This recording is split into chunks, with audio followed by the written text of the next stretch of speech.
लावा जी। आदरणीय अध्यक्ष महोदय, मुझे अनुपूरक बजट पर अपनी बात रखने के लिए आपने मुझे मौका दिया, मैं आपका धन्यवाद करता हूं।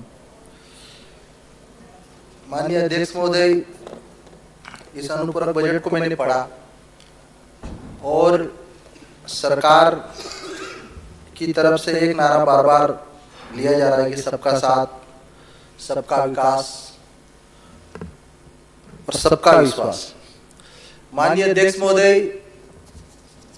इस अनुपूरक बजट में 28,000 करोड़ रुपए का प्रावधान किया गया है।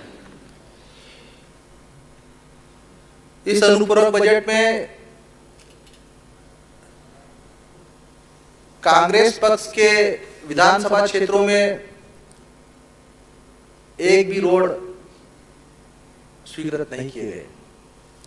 माननीय सभापति महोदय, ये अध्यक्ष महोदय,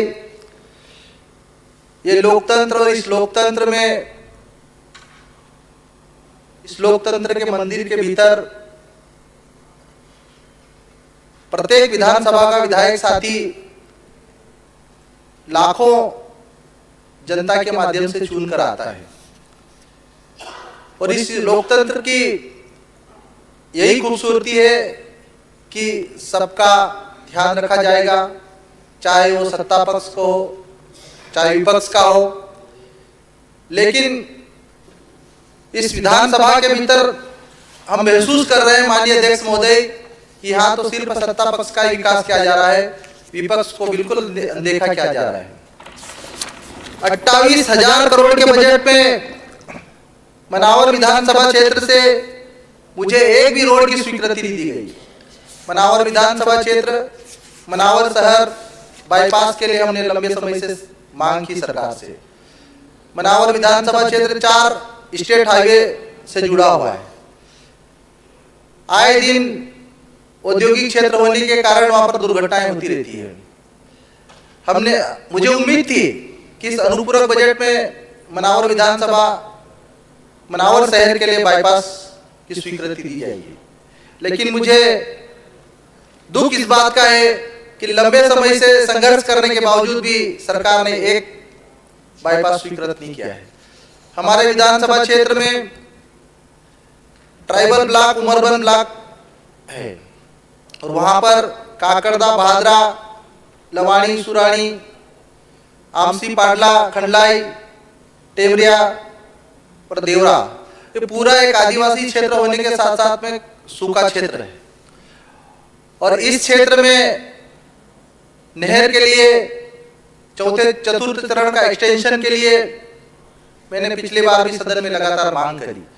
अनुपूरक बजट में मुझे उम्मीद थी कि आदिवासी क्षेत्रों के विकास के लिए, उन किसानों के विकास के लिए पानी की व्यवस्था सरकार करेगी।